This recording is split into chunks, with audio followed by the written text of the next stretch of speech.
এয়া পানবাৰীৰ বিখ্যাত কালী মন্দিৰ পানবাৰী ফৰেষ্ট ৰেঞ্জত থকা পানবাৰী মুখ্য বজাৰত কালী মন্দিৰখন বনাইছে।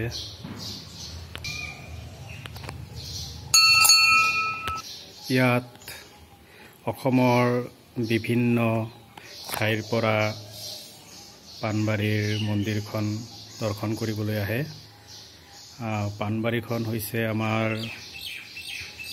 বিটিচি বিটিআৰৰ থকা চিৰাং জিলাৰ পানবাৰীত অৱস্থিত। এতিয়া আপোনালোকে যদি পানবাৰীৰ মন্দিৰত আহিব খোজে আপোনালোকে তিনিটা ৰাস্তাৰ আহিব পাৰে। আপোনালোকে প্ৰথম এটা আছে বৰপেটা জিলাৰ থকা হৰবুগৰ পৰা ৰেল ষ্টেচন পাৰ হৈ কামাৰগাঁও হৈ আপোনালোকে চিধা পানবাৰীত আহিব পাৰে, নতুবা বঙাইগাঁও জিলাৰ পাতলাদহাৰ পৰা পালেংবাৰী হৈ আপোনালোকে পানবাৰীত আহিব পাৰে, আৰু নহলে আপোনালোকে চিৰাং জিলাৰ যিটো বিজনী গেৰকাবাৰী পাৰ হৈ বিজনীৰ পৰা বিষ্ণুপুৰ ৰাস্তাইদি আপোনালোকে পানবাৰীত আহিব পাৰে। আপোনালোকে আহক, পানবাৰীৰ মন্দিৰখন দৰ্শন কৰক। এইটো এটা পানবাৰীৰ ঐতিহ্যমণ্ডিত মন্দিৰ হয়, পানবাৰীৰ এটা শক্তিপীঠ।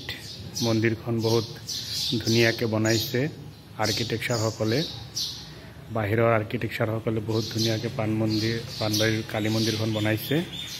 সেয়া চাওক আপোনালোকে।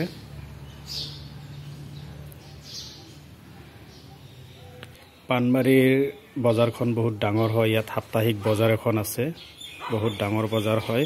বজাৰৰ মাজমজিয়াতে আমাৰ পানবাৰী কালী মন্দিৰখন অৱস্থিত। মন্দিৰৰ চাৰিওফালে বাউণ্ডাৰী ৱালত ধুনীয়াকৈ ফুলৰ গছ লগোৱা আছে। চৰাই চিৰিকটিবিলাকে ফুল গছত ৰৈ আছে, উৰি আছে।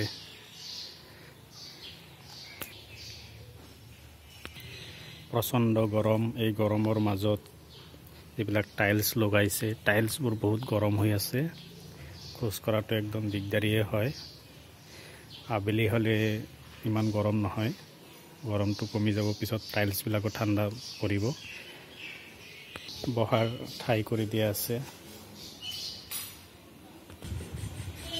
ধূপ ধূনা লগোৱা ঠাই। এইটো চাইডতো দি থোৱা আছে ধূপ ধূনাৰ ঠাই। ইয়াতে ডাঙৰ এটা ঘণ্টা লগোৱা আছে। এয়া ডাঙৰ ঘণ্টা।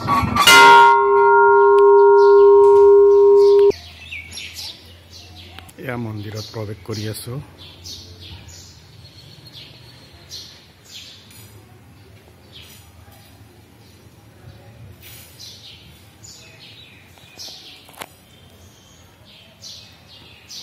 মন্দিৰৰ স্তম্ভবোৰ বহুত ধুনীয়াকৈ সজোৱা আছে।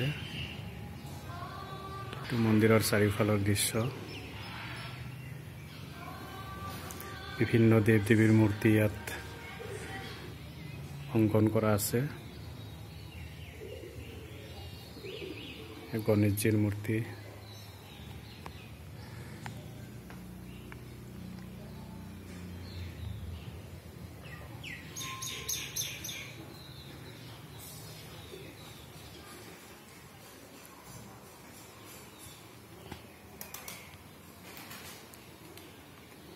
যদি আপোনালোকৰ এই পানবাৰীৰ কালী মন্দিৰৰ ভিডিঅ'খন চাই ভাল লাগে, আপোনালোকে লাইক এটা কৰি দিব, কমেণ্ট কৰিব, আৰু মোৰ চেনেলটো ছাবস্ক্ৰাইব কৰি দিব।